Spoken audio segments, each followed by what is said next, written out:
Hey, Mr. and Mrs. MP3 out there, this is Carl Franklin, and welcome to another incredible episode of .NET Rocks, the internet audio talk show for .NET developers. I'm Carl Franklin in New London, Connecticut, and in Atlanta, Georgia, Mr. Mark Dunn. Howdy, Carl. How's it going? What's up, y'all? Hey, we're doing great down here. It's kind of cold. It is? Yeah, man, it's What's freezing cold for outside. Atlanta? Is it 50? Yeah, it's probably, I'd imagine it's 20 degrees outside. Oh, okay. So that's really cold down here. It's on par for what we're experiencing up here, too. That's right. It's a summer day for you guys up in the north. Nah, it's not summer until the black flies come out. Then we know it's summer. I guess that's what inspired Stephen King to write all those horrible novels. Right? In the snow, too. You know, you can always tell people who've been in New England only for a couple of weeks or a couple of months or maybe even a year, not quite a year. Because they're like, oh, it's snowing. Isn't it wonderful? Let's go out and play in the snow. The snow is so lovely and beautiful and blah, blah, blah, blah, blah. Yeah, all right. Just shovel it a few times and come back and we'll talk again. We don't like snow. We get too much of it. So what's new with you this week, Mark? I just got back from Auburn University, taught a class down there last week.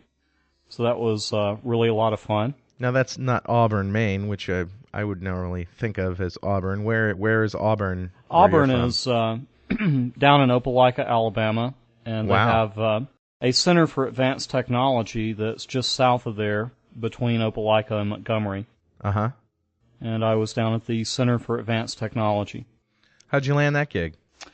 Basically just gave them a call one day and said, hey, do you guys teach .NET classes? And they said, hey, we do. Huh. So, we worked it out from there. Oh, great.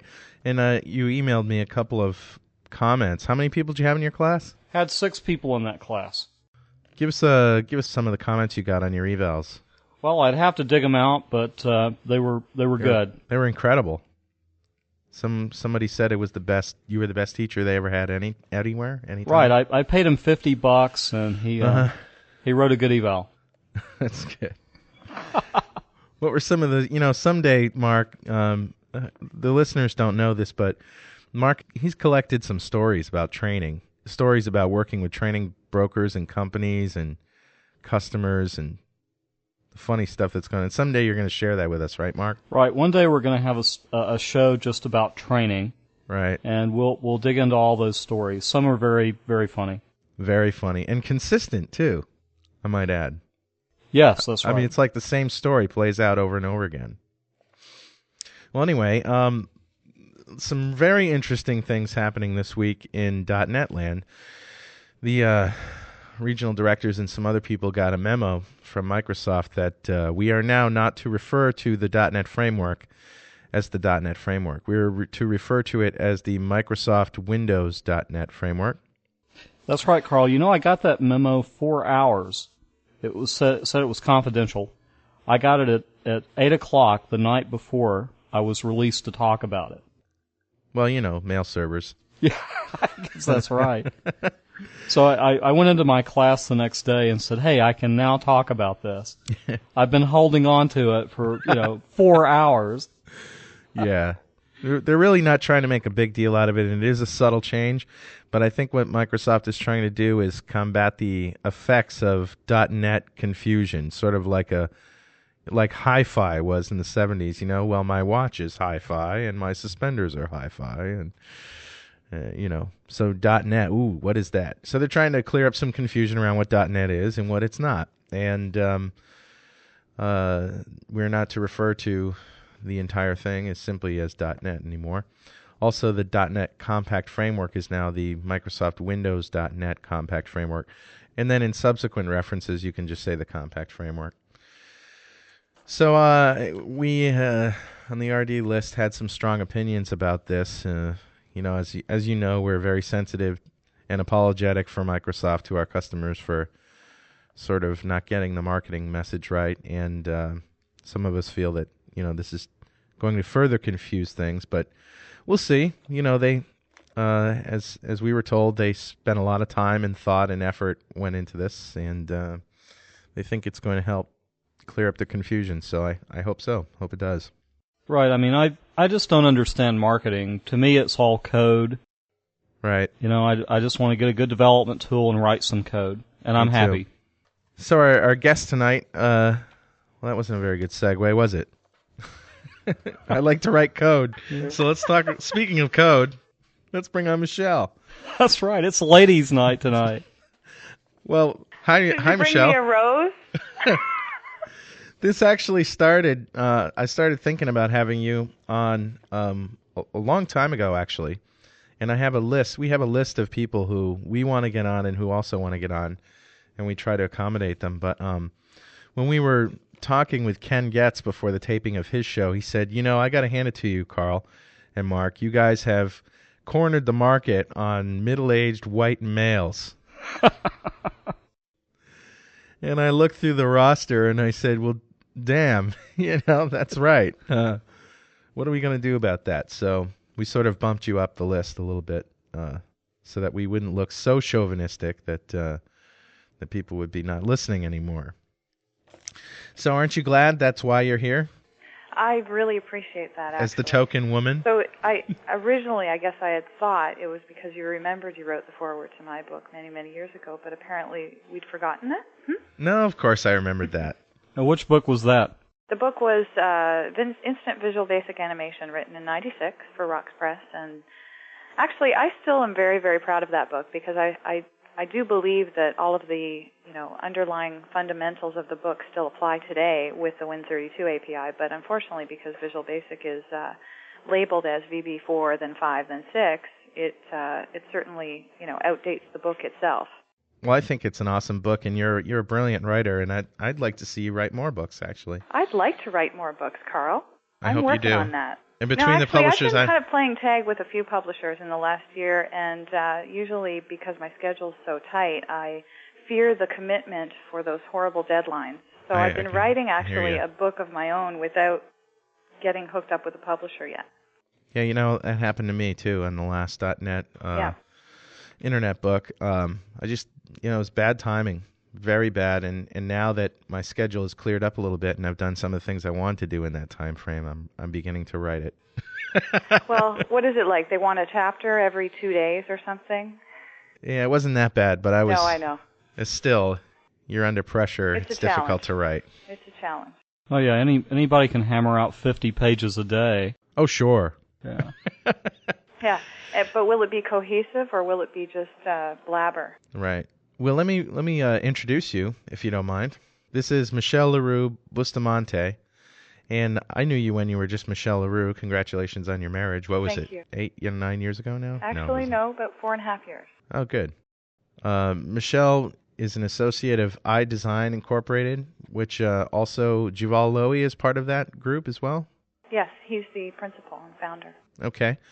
And she's an internationally known speaker and author. As she was mentioning, she has written a great book for VB4 called Instant VB Animation. Since then, and I did write the foreword for that, but since then, she's been doing a lot of .NET training, high-end corporate consulting, and her expertise is in graphics and imaging, COM, high-availability internet applications, enterprise applications in VB, C++, Java, J2EE, and C#.NET. You can see her speaking at conferences like VS Live, Dev Connections, Software Development Expo, and some European shows as well, Web Services XML1, .NET 1, and SDGN. She is a member of INETA, the International .NET Association Speakers Bureau, and that's a pretty impressive list of stuff. Well, you can always make longer lists. I think we've narrowed it down. One of the things I really love about your writing is it's funny. It's very, very funny. And not just funny for the sake of funny. I mean, it's obvious that you're no slouch and you know exactly what you're doing. And in that book, I was especially impressed the way that you took all that really amounts to dry, material, especially for a VB programmer, and made it really palatable. I really enjoyed graphics, actually. I worked with that for a good 5 years in the early part of my career. And I tell you, graphics is probably still one of the sexiest types of programming you can do. Yeah, it's fun. It's interesting. It's fun. You get to dig into some low-level bit twiddling and things like that. But right. Unfortunately, it's really hard to sell it at this day and age. Yeah. So we all kind of diverge into other areas. So what is this .NET dashboard? Oh, that's a new newsletter that I've been forming for several months now, actually, and we're finally releasing the first issue this month in January. It's sort of a collaboration amongst many of us, including iDesign, including some of the people that I work with. I'm an advisor at UCSD, lots of instructors that I work with there. We teach all the .NET classes there. So really it's sort of intended to be yet another newsletter, but I'm trying to gear it more as a code letter that really answers true problems, and so a lot of it will be collaborative. People will write in and say, I'm having trouble with this, and maybe instead of answering it in a news group format, we can answer it with an article that gives some background on the issue and that sort of thing. So That's great. It's new, very, very new, but definitely excited to get that moving. That sounds great. Yeah. What is your experience with Java, J2EE? Well, in my career in the last 2.5 years, I spent quite a bit of time with J2EE development because I don't know if you know this, but through the last 10 years or so, along with doing a lot of speaking and writing and training in Microsoft products, which was my forte for many, many years, I also have always worked for a company full time, so I really had no life. It's amazing I actually married somebody. So basically, in the last 2.5 years, one of the company's startups that I worked for, I built the development team, and at the time we were looking at what technology to use, and they'd already picked the Unix platform with Java. And I thought, this will be interesting. I haven't led a team in this before, so I'm going to dive in feet first and get some background and really see what the other world lives like. So while I kept all of my, Microsoft technologies up to speed in my teaching and writing and so on, I also dug in and actually hands-on did some of the development work, even though I was actually an executive in the company, CIO, doing a lot of the web services in Java, working, and we were an application service provider, so that also means we're a 24/7 operation, hosting our own equipment, data warehousing, high availability, looking at hundreds of thousands of transactions a month, at least in the peak periods. So, and if not higher, per day in the future. So we really had a lot of interesting challenges building that. And what I enjoyed is getting the exposure to Java hands-on, because I've always been a Microsoft person, and I wanted to really see, why is there such religion, Right. It's pretty clear that there's a ton of religion over on that side. So why is there? Well, and that's a loaded question, I think that really, if you think about Java compared to other disciplines, because it's open source, it's sort of like this elite club. And people feel very honored, to be part of it because of that. And a lot of them, of course, because of all of the issues Microsoft has gone through with, monopoly suits and so on, they just have, sort of an adversity towards doing anything related to the company. And this is a really true feeling that I've noticed amongst many people in that world. And I think that's wrong completely, because we really should be looking at what's the right tool for the right job ultimately, but that's a separate discussion. If you look at the religion, I think a lot of it comes from that, and it also comes from folks feeling like, they're contributing because it's an open source community. They feel that the bar is a little bit higher for entry.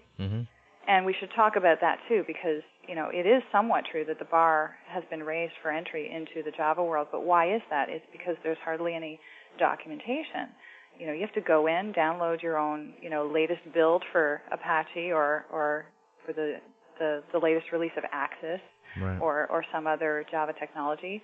And the only documentation you virtually get is whatever you hear on the news groups, whatever articles you can somehow find, and then the Java docs. And the Java docs don't really say anything, What is a string? Oh, put a string in there. Okay, great. Well, okay, so how do I do that? It doesn't explain things.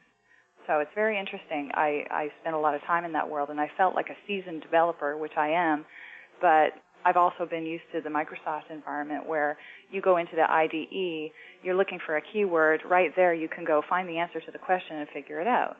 And generally you can be an advanced programmer and still have a question.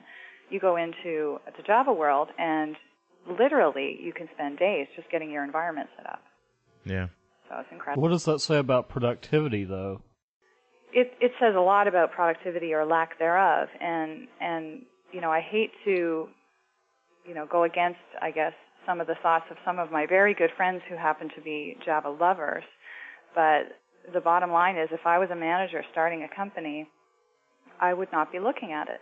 And the reason I wouldn't be looking at it is because I've seen firsthand how long it takes me, somebody who's been developing for years and years and is fairly sharp and quick. And I think to myself, okay, well, if it takes me a while, how fast is a junior going to come up to speed?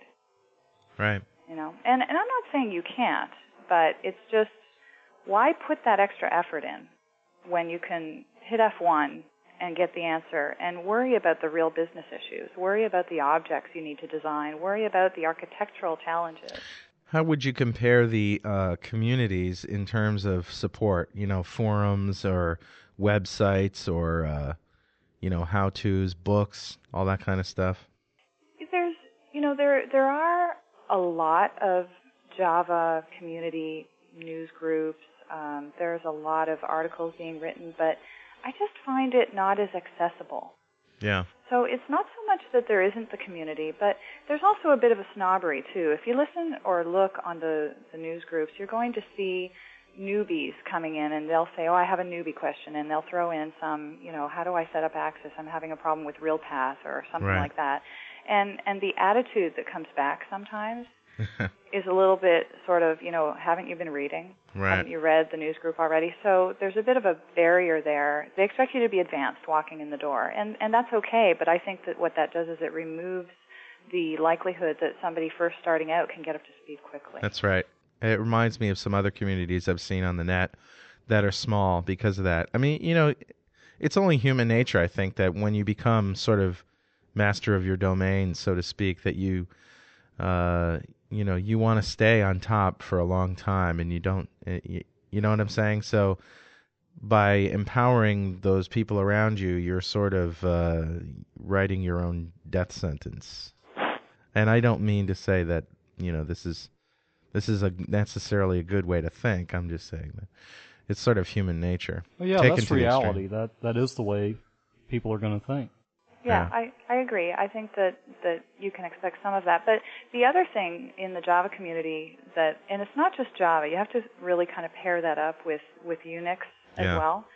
And if you think about it, a lot of the myth and mystery behind Unix and Java is that, it's more secure. It's a better environment with less holes in it. They compare Apache to IIS, and they talk about all of the problems IIS has. Yeah, I know that's bullshit. And the truth is that it's not so much that one is less secure than the other. It's that if you think about it, IIS comes with all kinds of tools that automatically. I mean, I can install an IIS server and get up to speed even if I'm a beginner.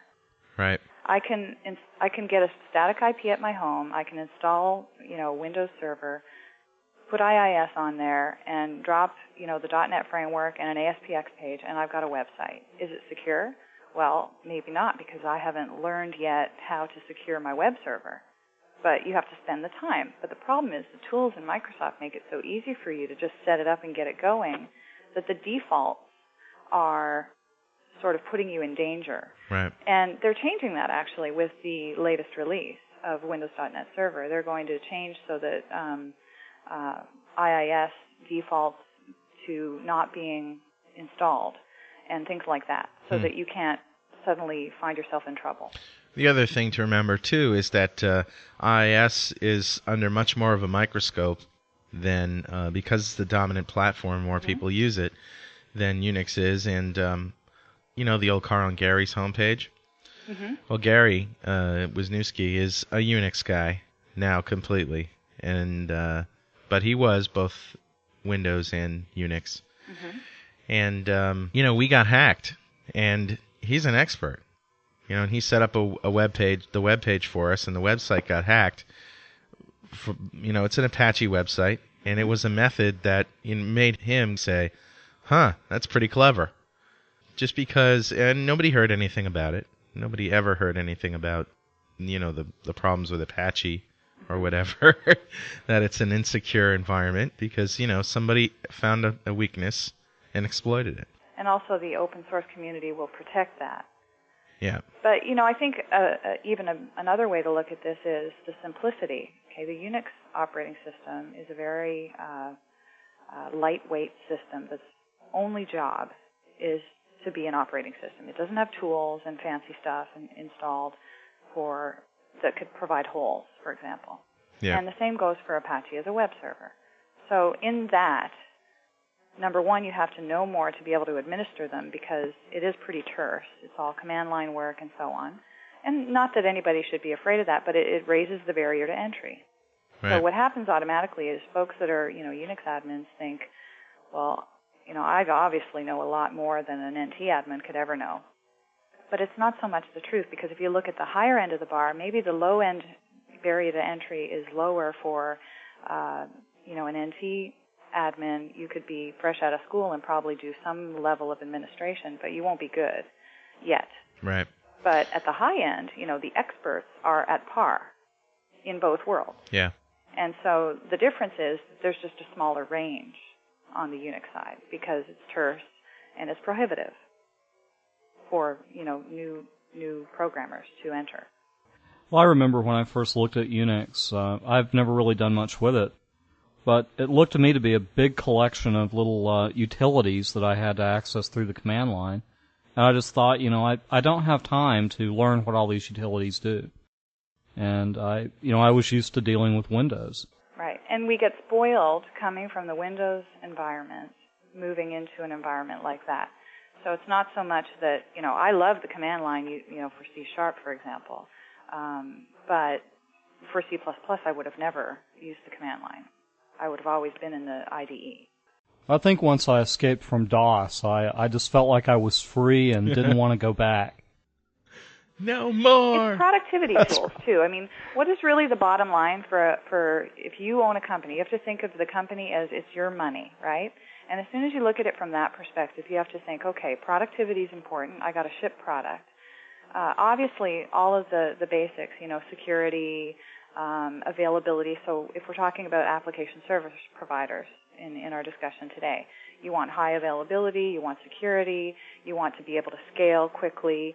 You want to make sure you pick, a product that will have support into the future. So you're not going to buy some obscure web application server that won't be around in 5 years because the company went out of business.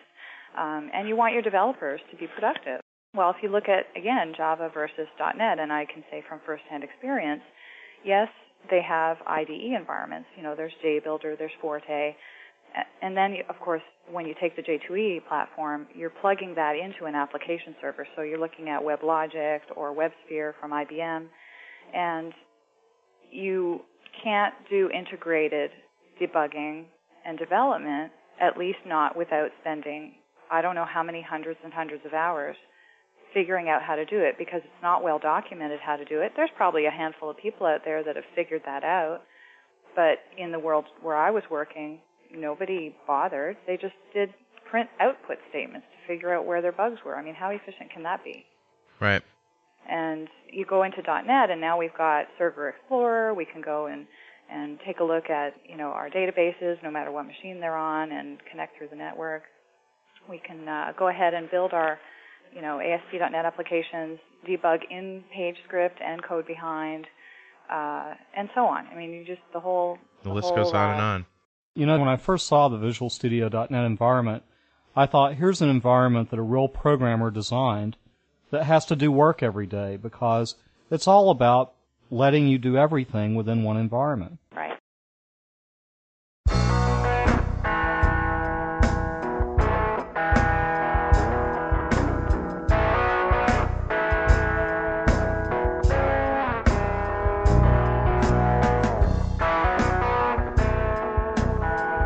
Okay, so you want some more high-level information about IT, about development as it relates to .NET? Check out newarchitectmag.com. They've got some incredible things online that I just recently discovered. One of them is a research page where you can search reports from over 3,500 leading IT vendors in over 60 top analyst firms. There's also a daily commentary section, commentary and updates on current events and technologies. In the February 2003 issue, there's the feature story is about security. Should you hire a hacker? And it's all about reformed hackers who want to lend a hand with your IT security strategy. Also, there's an interview with Vint Cerf, who is an internet pioneer that co-wrote TCP/IP. This is a great resource, and it's free online, part of the Windows Developer Network. Just go to www.newarchitectmag.com and check it out. Now let's get back to our interview with Michele Leroux Bustamante right here on .NET Rocks.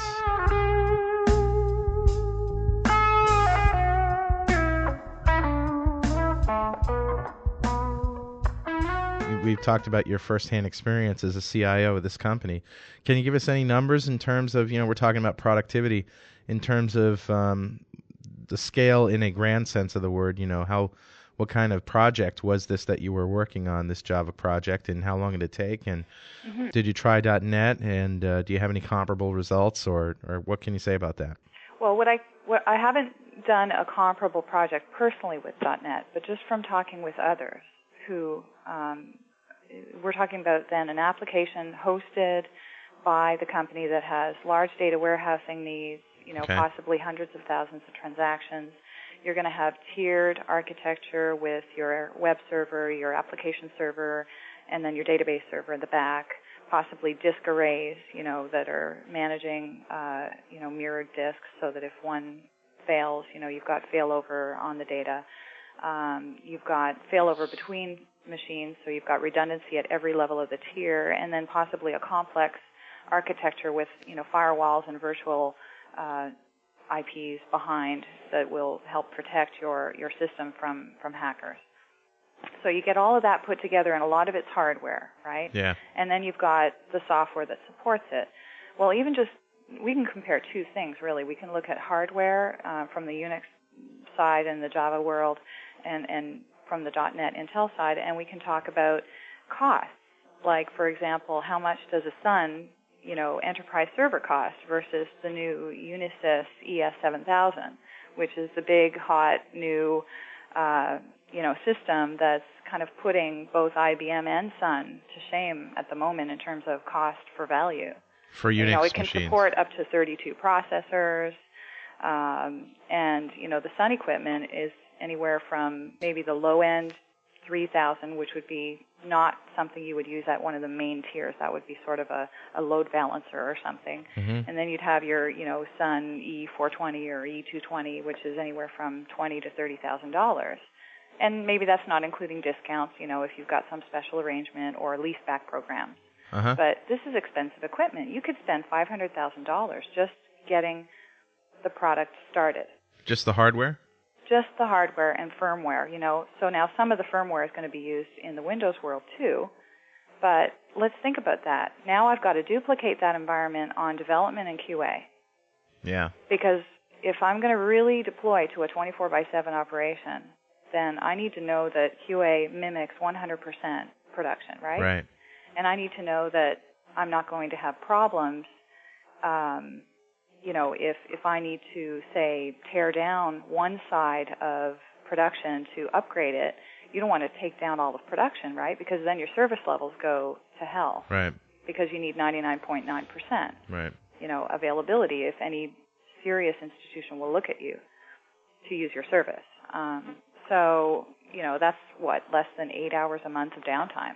So anyway, that's expensive on the hardware side. And then in terms of time to implement on the Java side, I would say you're looking at easily you could do it in, I would say, a little over half the time. So you're cutting in half your development time if you use a tool using .NET? like .NET. Okay. Easily. And that's just based on... Wasting time looking for answers, Yeah. Wasting time looking for bogus answers to how do I use this class Right. when you haven't used it before, that kind of thing. Right. Because let's face it, every new project opens a new door, and you got to look stuff up. Sure. So anyway, I would say we've got some serious differences there. And so if I was running a business, now that I've experienced the other side, I'm having a hard-pressed time thinking now that .NET's around and now that we've got these great new, Intel machines that will support, high availability and scalability. How do I compete then? How do I justify the investment to the board of directors for a Sun installation? Right. There's just no way. Now, it used to be that you needed more PCs to do a web farm Right. than you would need for, a Unix box, a Sun box or something. So the other argument would have been, well, I need more administrators because it's harder to administer, a very horizontally scaled deployment as opposed to vertically scaled where you've got fewer machines. Right. With more power. More power. Now we've got more power in the Intel machine, so we're able to compete against that. So now what's the argument? Well, also, you can get like a compact server blade for $1,000. Right. And you can just chunk them in a box. Yeah. It's really incredible the things that are changing now, and I'm really interested to see what's going to happen there, because if you look at institutions in the financial services industry and, say, insurance industry, which is one of the industries I was just working in, there's a lot of demand to cut costs, but there's also a lot of demand for the high availability and scalability, especially for large installations. Right. A lot of these folks have legacy equipment that is really in dire need of replacement in terms of upgrading their systems. Yeah. But they're not going to do it if they have to pay a ridiculous amount of money. So they're just spaghetti, linking everything together with new servers. They're building web services, in front of something that hooks into a mainframe. It's ridiculous. Right. So now, if it's becoming more affordable to do a complete port of your application, because A, you can do it faster with .NET because of the fact that it's just a great rapid development tool, and then B, because you can afford the equipment. Yeah. Now you've got a marketing pull. And I think that one of the biggest problems Sun has, in competing with Microsoft, even though really they compete with IBM on the hardware level, the problem they have with Microsoft is that they don't really support their software platform. It's open source. So although they are, let's say the host of Java, they're not really, promoting it. They don't build the IDE tools. They don't build the integrated environment. And they say that that's better because it's, open and you can put it on any platform and you can plug it into any application server. But the truth is, once you start leveraging application server specific components, you really can't port from one to another anyway. It's not as, portable as people think or say. Yeah, I would agree with you there. Porting is a very, very difficult thing to do, and is...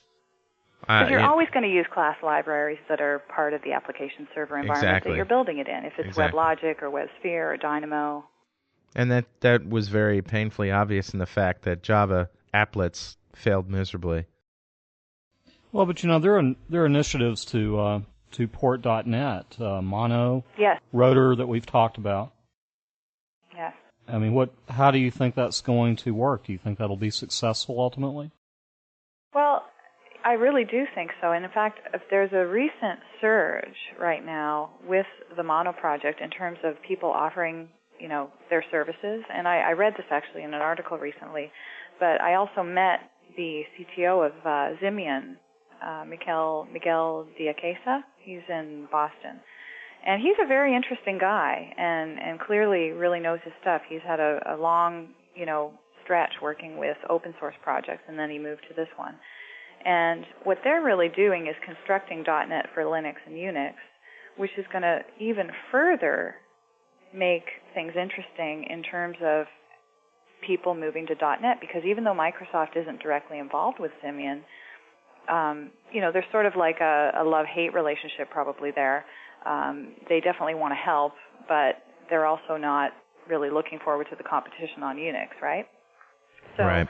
I think that what's happening is that people who know that Java's not maybe meeting all of their needs, and people who know that people are, heading towards .NET adoption, well, what is the one thing .NET is missing? And that is the true cross-platform capability, right? Right. So if you can have a C# compiler that will work in a framework on a Unix machine or a Linux machine, and you can build your service and then license it to companies and say, hey, if you need to run this on Linux or Unix, that's okay. You buy your own hardware, here's the software, it's going to work.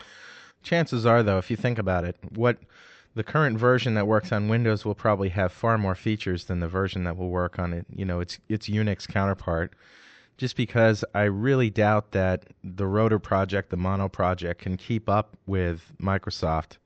I think Microsoft will always try to keep them one step behind.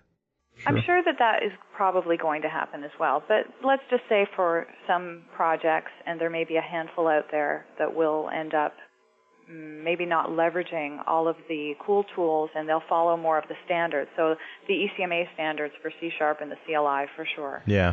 And then, of course, ECMA is not standardizing the .NET framework itself. That's where Mono comes in and says, well, I'm going to use the ECMA standards, but I'm also going to build a framework that will work on Linux and Unix, and they're going to do their best to, give the same feature set then that is available currently in .NET. And I think that they will accomplish that. The question is the rate of adoption. And I don't think it's going to be perfect, but what I do think is that maybe people won't be porting, but they'll be using .NET on Linux and Unix, and that's going to be interesting. Is it really in Microsoft's best interest to support other operating systems?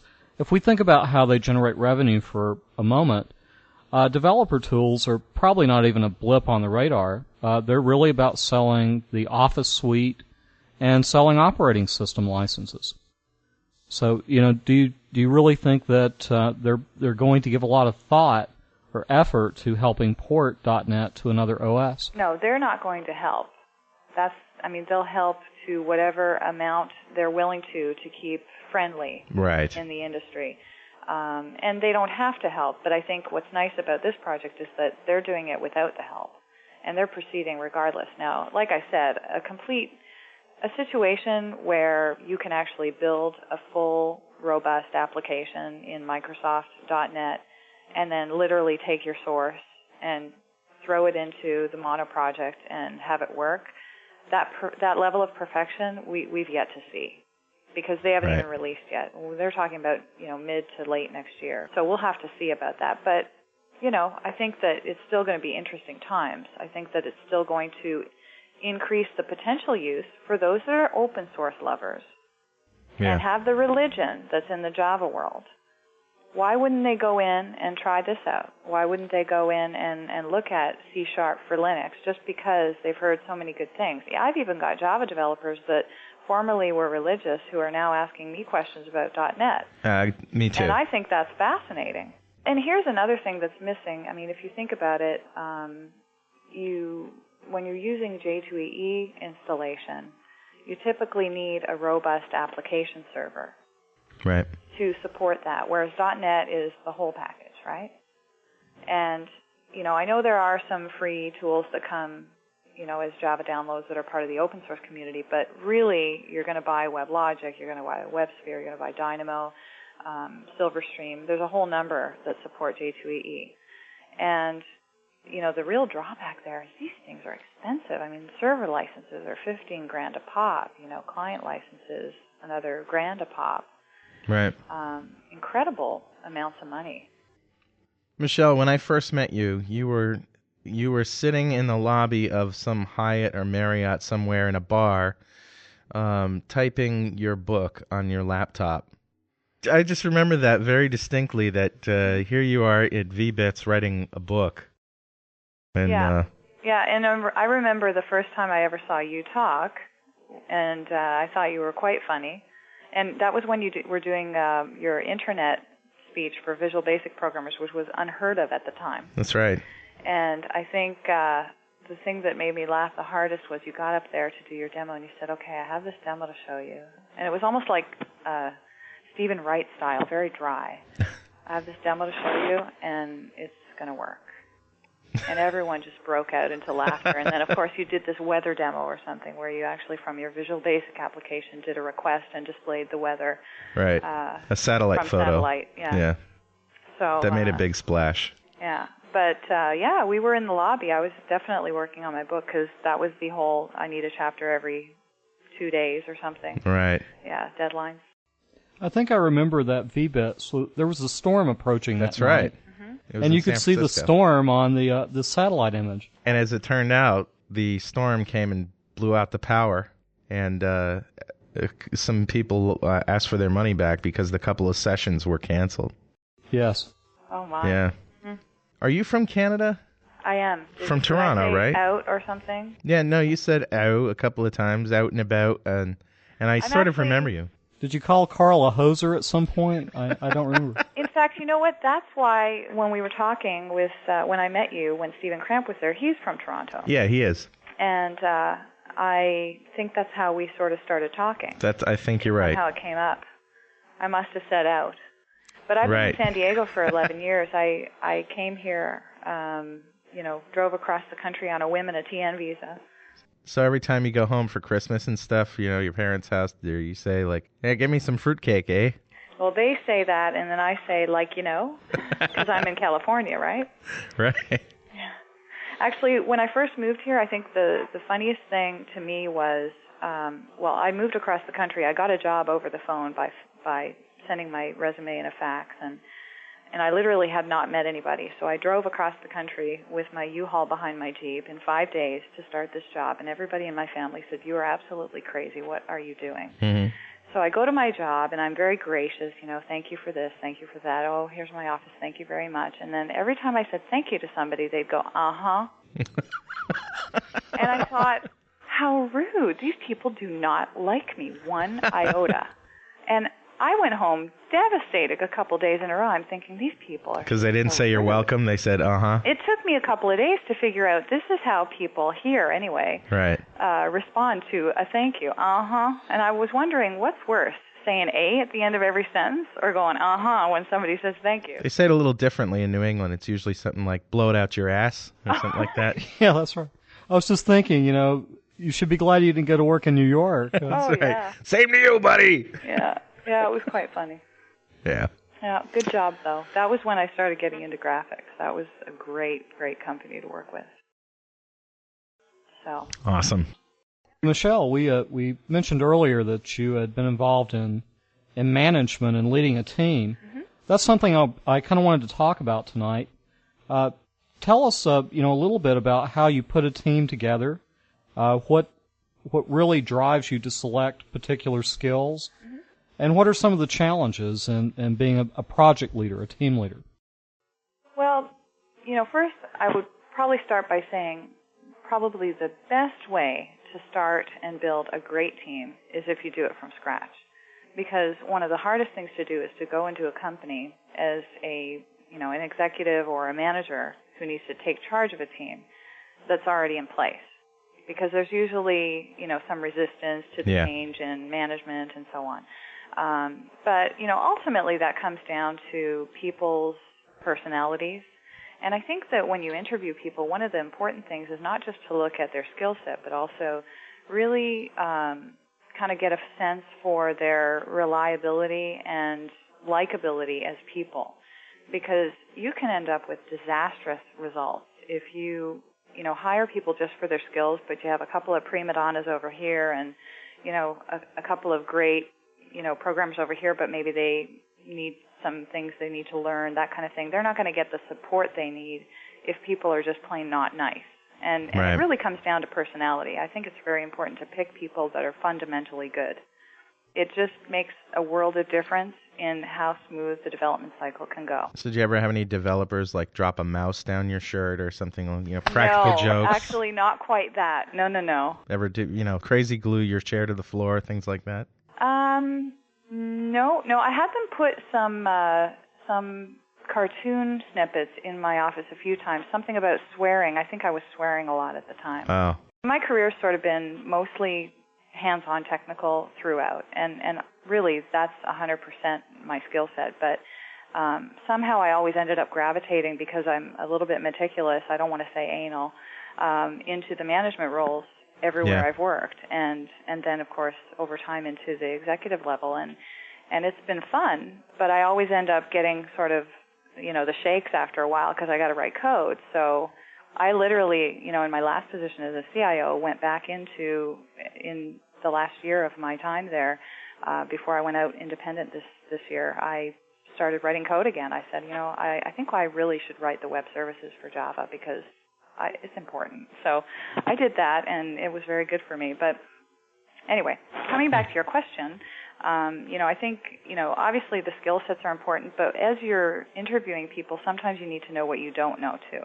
For example, perfect example, I go into an environment where it's a J2E environment, Unix platform. I'm a Microsoft person.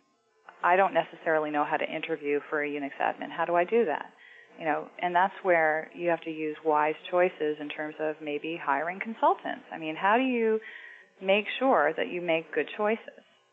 So maybe the best thing to do is to bring in consultants for short periods of time while you're interviewing and have them help you make the right choices and that kind of thing. And I think that if you don't do that, you risk somebody sneaking in the door without the skills that you really, really need. Yeah. So things like that are important. Possibly, having the strength to let people go when maybe they aren't cutting it. How do you deal with burnout? Because that is a big issue. I think burnout happens when there is attrition in the group. I mean, and then that comes down to fundamentally, what are the type of people you hired? If you hired people that just really like the work, and probably this last company I was working with was the best environment ever in the sense that everyone had such great camaraderie, and they just wanted to learn new things and write good code. Yeah. If you have that, it's great. I've also worked in environments where I've had people, 5 o'clock, got to go, and that's okay if they're really still into the work and available when you need them. Right. But if they don't really love the work, then they're not going to want to be there when you need them either. So, right. Meaning maybe fundamentally programming is not their thing, even though they're good at it.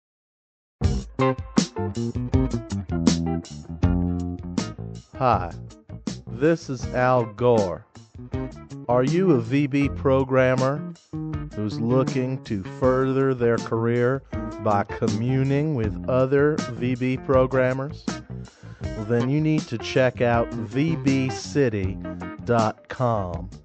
Carl Franklin and Mark Dunn have donated their time to go up there and every day answer your questions on the VBNet forum. You may have a question about text boxes. You may have a question about lock boxes. You may have a question about multi-threading or asynchronous programming. Now, I have seen lots of forums in my day, and I haven't seen one quite as intense as vbcity.com. With sites out there on the internet like this one, visualbasic.net will be as strong as a lockbox.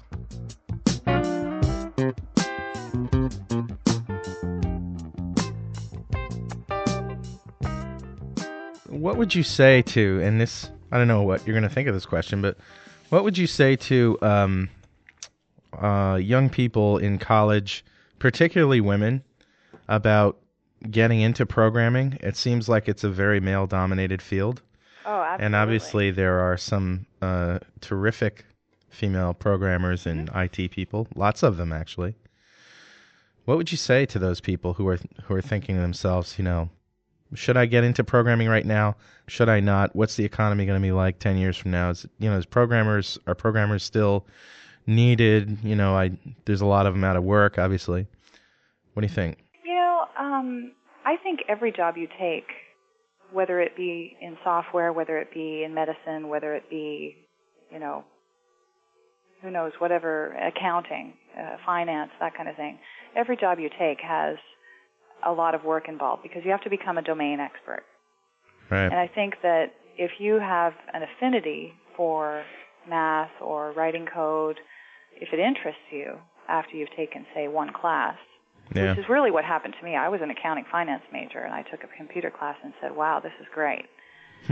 But, you know, if you feel that that's interesting to you, then the last thing on your mind should be, is there room for more people? It should be more like, is this something I really like to do? Because I'm a firm believer that there will always be room for great people in any career.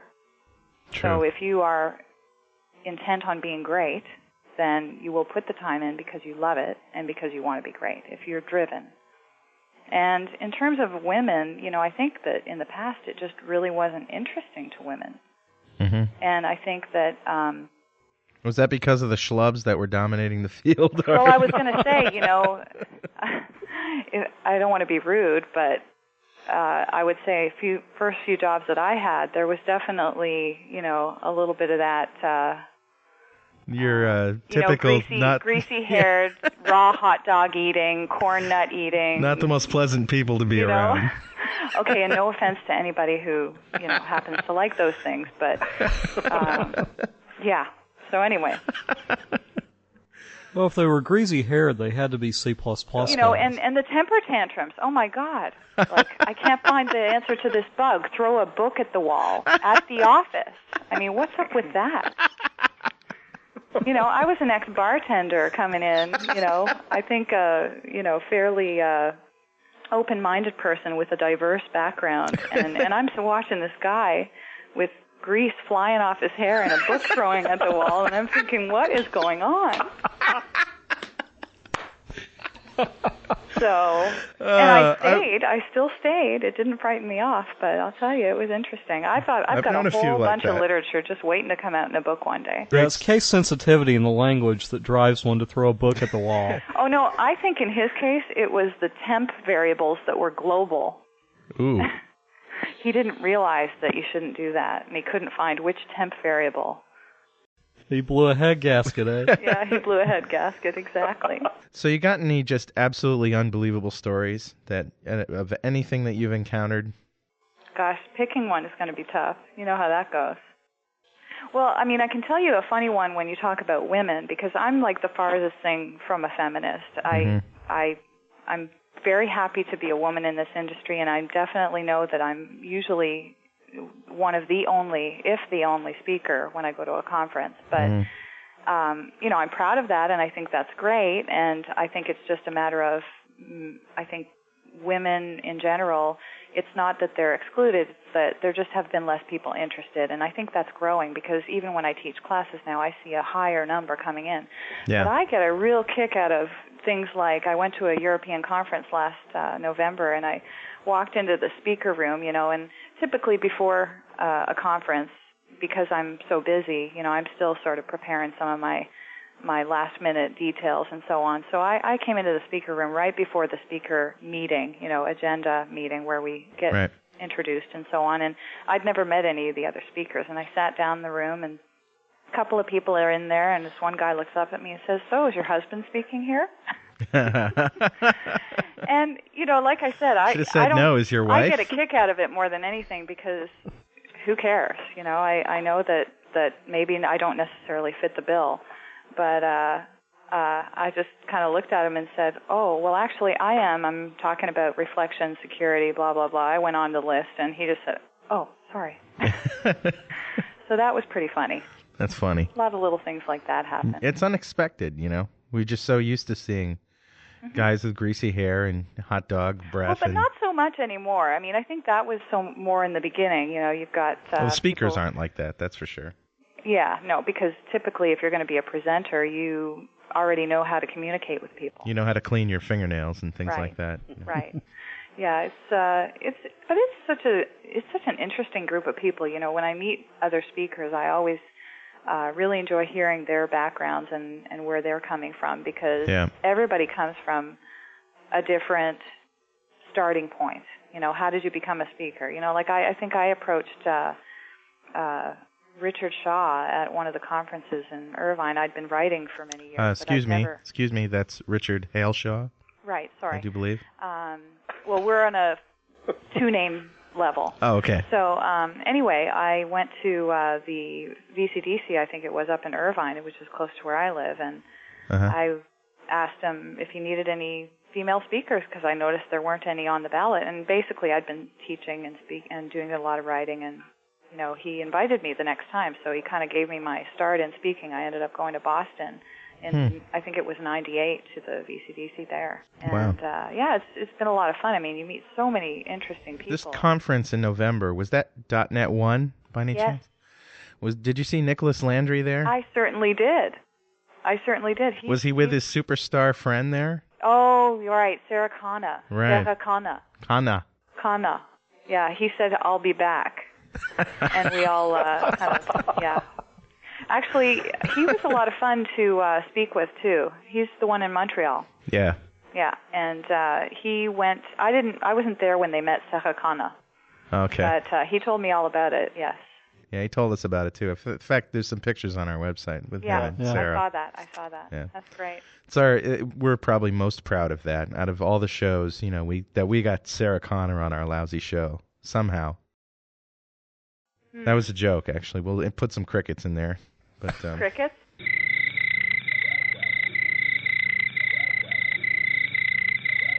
Yeah. Get the laugh track Get the laugh track.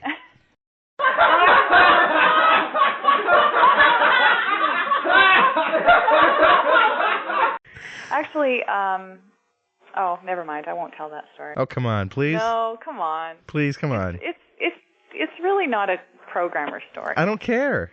Tell it. We want to hear it. Okay.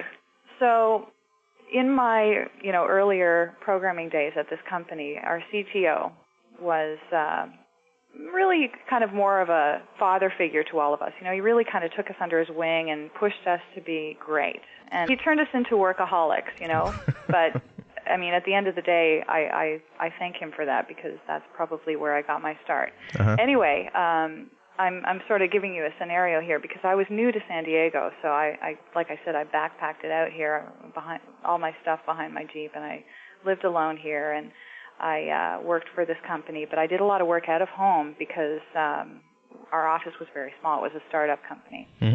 One day I'm at home and power goes out. So I'm thinking to myself, okay, I can't do some work that I said I would get done, so I'm going to go ahead and just run some errands or something like that. So I go out back and I put the garbage in the trash. And when I'm out back, I look and I see this guy out by the phone wires. And I said to the guy, "Hey, what are you doing?" And he was one of my neighbors, but I just didn't know him. And he says, "Well, they're coming." I said, "Excuse me? This is no joke." And he says, "They're coming, our twins, and they think they're going to take over our bodies, and we're going to be gone, but it's not going to happen. I'm not going to let it happen." Was there a bunch of mushrooms on the ground under his feet? No, but this guy had like these big pliers, and he was out by the phone wires. And I was thinking, okay, it didn't clue into me at the time that he was by the phone wires, but this is what ended up happening. So I go back into my apartment, and I call my boss, and he didn't answer, so I spoke to one of the other developers, and I just said to him, I'm not going to be able to email you that thing. My power's out, and there's this guy outside. Click, the phone goes dead. So they hear me in this half sentence, the phone goes dead, but I didn't really think anything of it, and I decide, okay, I'm just going to go do my grocery shopping. So I get out of the apartment, and I go. And they heard there's this guy outside, click. Yeah, this guy outside who's kind of weird, and click. So then I go around, I'm driving, I go do my groceries, I come on the way back, I got to get gas, I stop at the gas station, and I hear, Michelle. And I look over, and lo and behold, is this guy that worked for us, John, and he's on the phone, at the payphone at the gas station, which is around the corner from my house. And I said, "Oh, hey, what are you doing here?" He goes, "Man, Arthur wants to talk to you." And this was, our CTO. Long story short, basically when the phone went dead, they got worried. Yeah. Arthur says, "Get down to her house, find out what's going on." They go to my house, my apartment, and he could see in the window that the lights were out, but it looked like I had an open purse on the table or something, like I'd left in a rush. So they're freaking out, thinking something's happened to me, like I've been abducted. I'm out tooling around buying my groceries, no big deal. And they were just completely, worried that something was going on. And then I find out after the fact that this guy was indeed cutting the phone wires, and he had forgotten to take his meds. He was schizophrenic. Oh, man. So he was promptly evicted from that little area. And it was actually a really nice area where I lived, too. It was pretty funny. Wow. So anyway, it was kind of unrelated to programming. It was just a narrow the companies escape. I worked for. Kind of like a family thing, Well, They're actually, all worried about you. If he was a programmer, and he could have been with that mental condition, then, very easily. Then very it might easily. have fit right in. Yeah, doesn't a lot of brilliance come from that? Yeah, he could have gotten a raise for a stunt like that. So did you want to talk about... What's a service level agreement? Well, the interesting thing about getting service level agreements built for your company is that it is actually a very technical process, because you really need to kind of dig into every point in the architecture and what the performance is at each level, okay, and come up with measurements for that somehow can be automated into reports so that you can prove to your clients on a quarterly or monthly basis that you're meeting your availability targets. Oh, okay. So it's actually kind of a cool process that takes you beyond just writing the code, although it includes a lot of that process, because you sometimes need to, dump some data to a database for benchmarks. Right. But it also takes you into the network architecture, and how do you measure, the throughput, at each point in the architecture. So from a client's perspective, if you're talking about a 24/7 operation that has to support hundreds of thousands of transactions a month, and if, say, you're a bank, your decision is always going to be build or buy. Right. And believe me, if the IT department is part of that decision, they're going to be hard-pressed for a buy decision, because they're going to think, well, we could build it better. Mm-hmm. And even though they may not have technology experts sometimes, they still believe that. So you as a person supplying a service that you can handle the load and gain this big client, you need to prove to them that you can really handle their transaction flow. And they're being the big bully on the street saying, well, my transaction flow is, hundreds of thousands a day. I get it. So it's sort of like a formula. You can plug in that number and then see how it affects the performance of the rest of the system? Is that... Right. And it's not just a formula. It's more like documenting in a very detailed way what the service levels are at each point. So, for example, of course, you're going to talk about, your connectivity. Right. How many redundant T1 lines do you have, and did you use different providers, for example? You're going to talk about how do you monitor that connectivity. You're going to talk about how much load can your web server take, how many connections can your database handle at once, what's the connection pooling, able to manage, how many inserts per second can the database support, what's the footprint of an insert for your particular data, that kind of thing. So you're really analyzing all parts in the process, mm-hmm. and you're coming up with a document that maybe doesn't disclose any proprietary parts of the process, but certainly discloses enough that the bank can read this document and say, okay, I'm fairly confident you know what you're doing, and I guess I can entrust my service to you and not worry that I'm going to lose my data.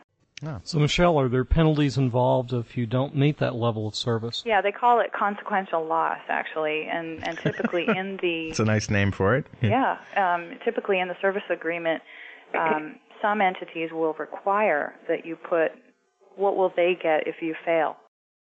And again, the interesting thing about that is if you think about availability requirements, again, if we want to look at the most difficult level to meet, you're going to talk about financial institutions, any large corporation where the data they're entrusting to you is so critical to them that you really got to sell them on using your service.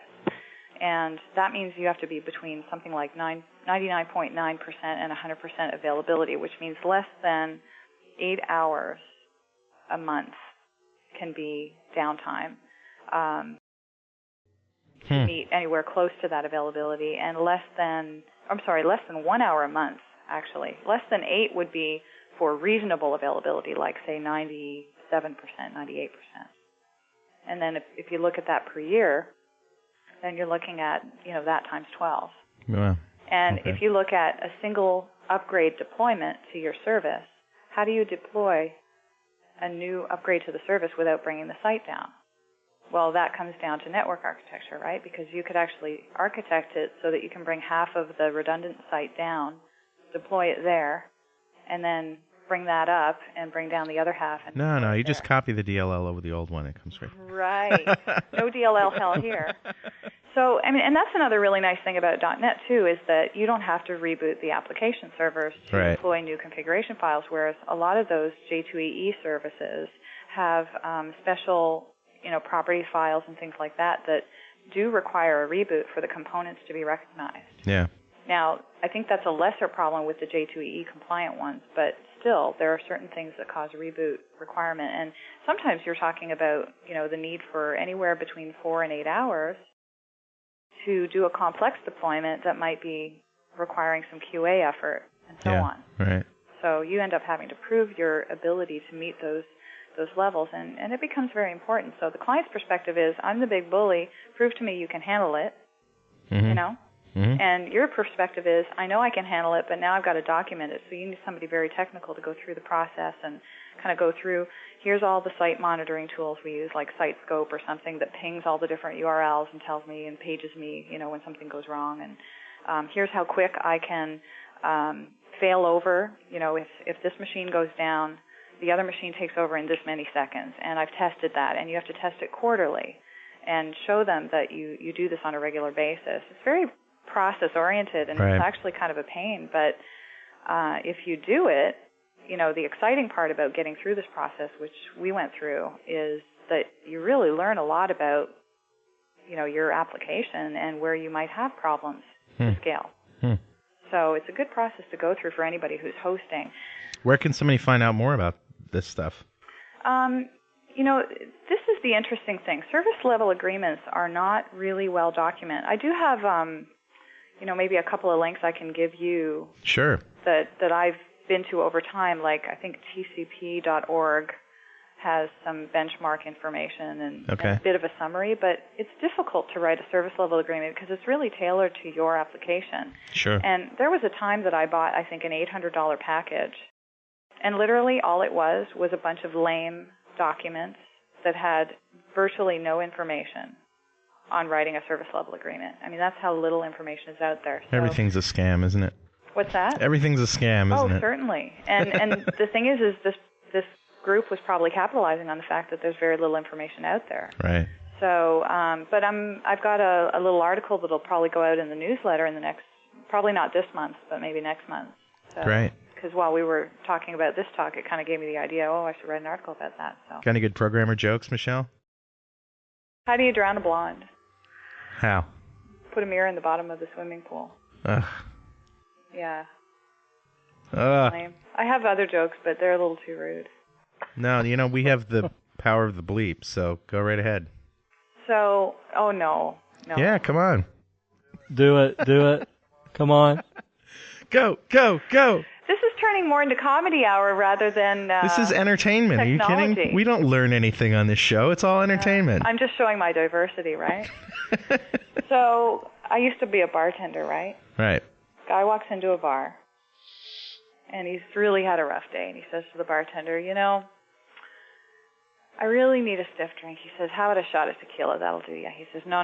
Can't do tequila. How about something else? Okay, I'll make you a nice stiff margarita with a little salt on the rim. He's like, no, you don't understand. That's got tequila in it. Can't do tequila. Oh, come on. Everybody has a rough time every once in a while. Now, last time I did tequila, I really had a bad night. I mean, I blew Chunks. He says, everybody gets sick every once in a while. It's no big deal. He says, Chunks is my dog. Oh, jeez. You can't air that. You cannot air that.